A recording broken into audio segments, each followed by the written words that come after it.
অগণিত সাধারণ মানুষের কিছু প্রতিনিধি এবং বিভিন্ন রাজনৈতিক দলের স্থানীয় নেতৃত্ব তারা আজকের এই জনসমাবেশে আইএসএফে জয়েন করতে এসেছেন। আমরা তাদেরকে আমাদের 1000-এর উপর সমর্থককে নিয়ে এসে প্রতিনিধিত্ব করে জয়েন করছেন ইন্ডিয়ান সেকুলার ফ্রন্টে। তাদের হাতে অসহায় মানুষের বন্ধু নওশাদ ভাইজান জিন্দাবাদ। খেটে খাওয়া মেহনতি মানুষের বন্ধু নওশাদ ভাইজান জিন্দাবাদ। ভাইজান আগিয়ে চলুন, ভাইজান আগিয়ে চলুন, ভাইজান আগিয়ে চলুন। এ দলিত আদিবাসী হিন্দু মুসলিমের ঐক্য জিন্দাবাদ।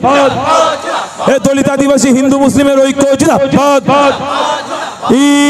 ইনকিলাব, ইনকিলাব। আজকে একটা দায়িত্ব দেবো, নিতে পারবেন? একটু দায়িত্ব নিতে হবে। এখানে যারা এসে উপস্থিত হয়েছেন, বসুন। এখানে যারা এসে উপস্থিত হয়েছেন, আপনারা অনেক বাধা বিপদ থেকে উপেক্ষা করে এসে উপস্থিত হয়েছেন। আপনাদেরকে একটা দায়িত্ব নিতে হবে। সেই দায়িত্বটা কি?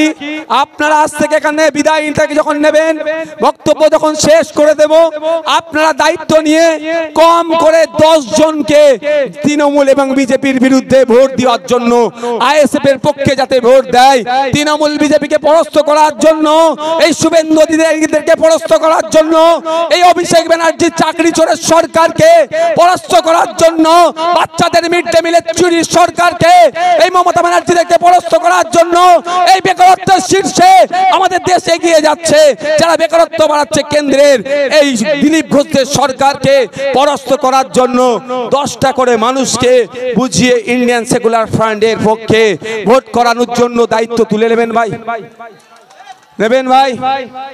10 জন করে দায়িত্ব, কম করে 10 জন করে, তাহলে তো 1 লাখ ভোট এমনি সন্দেশখালী থেকে আমরা পেয়ে যাচ্ছি। আপনারা যদি দায়িত্ব তুলে নেন, কম করে 1 লাখ ভোট সন্দেশখালী থেকে আমরা পাচ্ছি। কাকে পাঠিয়েছিলেন বিগত দিনে বলুন তো? যখন পার্লামেন্ট থেকে জনগণের মধ্যে বিভাজন করার জন্য সিএ বিলটা পাস হচ্ছিল, তখন তার ভূমিকাটা কি ছিল জানেন আপনারা? কি ছিল? নতুন করে বলতে হবে নাকি? ভোট দিয়েছিল কি দেননি আপনারা ভালো করে জানেন। শুধু তাই নয়, এখানে তো কৃষকরা বেশি আছেন, কিছু মৎস্যজীবীও আছে। কৃষকদের বিরুদ্ধে পার্লামেন্ট থেকে মোদী সরকার যেভাবে সেই ব্রিটিশরা নীল চাষের মাধ্যমে চাষিদেরকে যেভাবে শোষণ করত, চাষিদেরকে যেভাবে অত্যাচার করত, ওই প্যাটার্নে আবার নতুন করে পশ্চিম বাংলা সহ সারা দেশের কৃষকদেরকে শোষণ করার জন্য যে বিলটা নিয়ে এসেছিল, তার বিরোধিতা করার জন্য আমরা কথা বলেছি। কিন্তু দুঃখের বিষয়, আপনারা যাদেরকে 2019-এ ভোট দিয়ে পার্লামেন্টে পাঠালেন, সেই সাংসদ মহাশয়া একটা শব্দ কিন্তু কৃষকদের জন্য করেনি। করেছে ভাই? এখানে তো কৃষক পরিবার বেশি আছে নাকি? তাই সময় এসেছে, আমরা ভুলে যাচ্ছি না। রেখা পাত্র মহাশয়া এখন যে দল থেকে তিনি প্রতিনিধিত্ব করার জন্য বসিরহাটে যিনি তাকে মনোনীত করেছে, সেই রেখা পাত্র মহাশয়ার দলকে আমরা ভুলে যাচ্ছি না। পশ্চিম বাংলা কৃষি প্রধান রাজ্য, আমাদের ভারতবর্ষ কৃষি প্রধান দেশ, কৃষি প্রধান রাজ্য, কৃষি প্রধান দেশ হওয়ার পরেও কেন্দ্র সরকার যেভাবে কৃষকদের বিরুদ্ধে বিল পাস করিয়েছে, আমরা কৃষকরাও কিন্তু এই কেন্দ্র সরকারের এখন যারা প্রতিনিধি আছে তাদেরকেও কিন্তু ভোটের মাধ্যমে জবাব দিয়ে দেখিয়ে দেব। আপনি ভোট দিয়ে পার্লামেন্টে পাঠালেন কৃষকদের যাতে উন্নতি হয়, আর আমরা কি দেখলাম? যাকে ভোট দিয়ে পার্লামেন্টে পাঠিয়েছি, কৃষকদের বিরুদ্ধে যখন বিল পাস হয়েছে তিনি চুপ করে আছেন। তাই জবাব দিতে হবে না? আর রেখা পাত্র মহাশয়া এখন অনেক ভালো ভালো কথা বলছেন, তাকে আমি সম্মান জানিয়ে বলছি।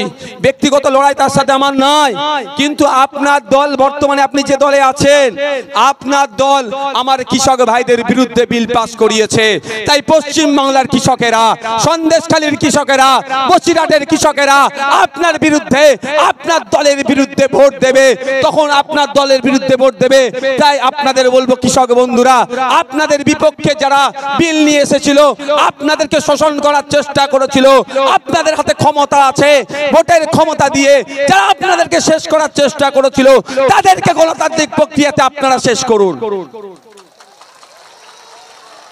বিজেপির বিরুদ্ধে একটা ভোট হবে? একটাও ভোট হবে না। বিভাজনের কথা বলে, হিন্দু মুসলমানের লাগিয়ে দেওয়ার কথা বলে। আরে আমার বাড়ির ছেলেটা চাকরি পাচ্ছে না, বেকারত্বের শীর্ষে, দেশ এগিয়ে যাচ্ছে। বর্তমান যে বেকারত্ব আছে তার মধ্যে ৮৬% আমাদের মতো যুব সমাজের মানুষজন, ছেলেরা আছে। হিন্দু বাড়ির হতে পারে, দলিত হতে পারে, আদিবাসী হতে পারে, মুসলিম হতে পারে, কিন্তু বেকারত্বের শীর্ষে আমাদের দেশ এগিয়ে যাচ্ছে। তাদেরকে ভোট দিয়ে লাভটা কি? যে বলেছিল বছরে ২ কোটি চাকরি দেব, চাকরি তো দূরের কথা, এই শুভেন্দু অধিকারী মহাশয়ের নেতারা বলেছিল বছরে ২ কোটি চাকরি দেব, এখন চাকরি তো দূরের কথা, আরো ছাঁটাই হচ্ছে।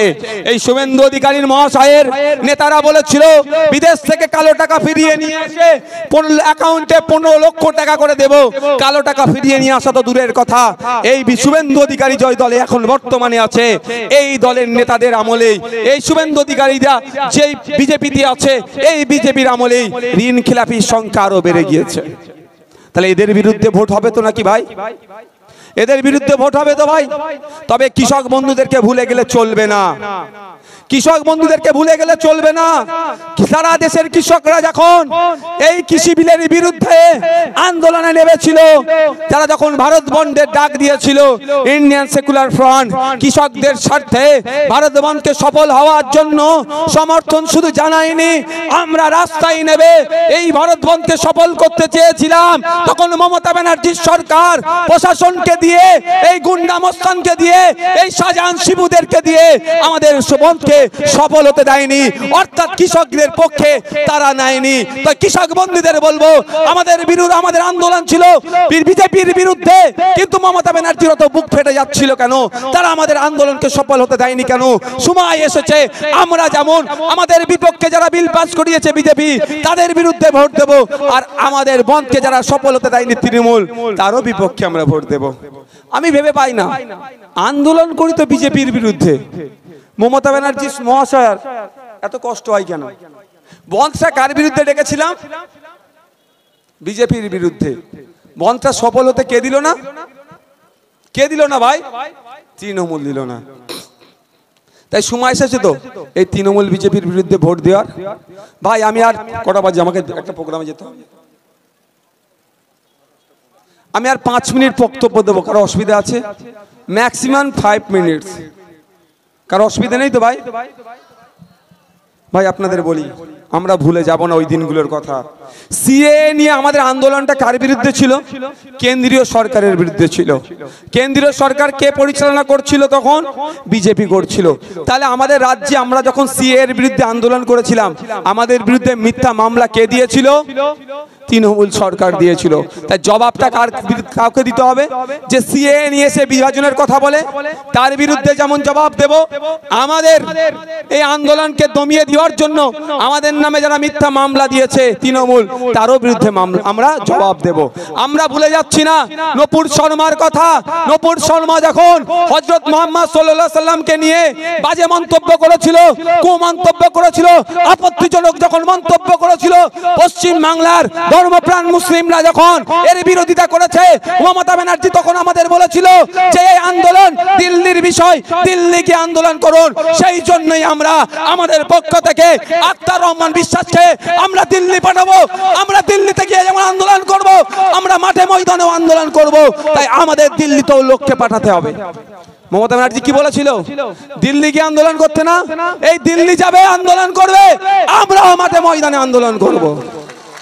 আমরা ভুলে যাচ্ছি না মতুয়া সমাজের ধর্মগুরুদের নাম, ঠাকুর হরিচাঁদ ঠাকুর, গুরুচাঁদ ঠাকুরের নাম নিয়ে মমতা ব্যানার্জি যেভাবে অপমান করেছে, আমরা মতুয়া সমাজের মানুষেরাও এর জবাব দেব, মুসলিম সমাজের মানুষেরাও এর জবাব দেব। হবে তো নাকি ভাই?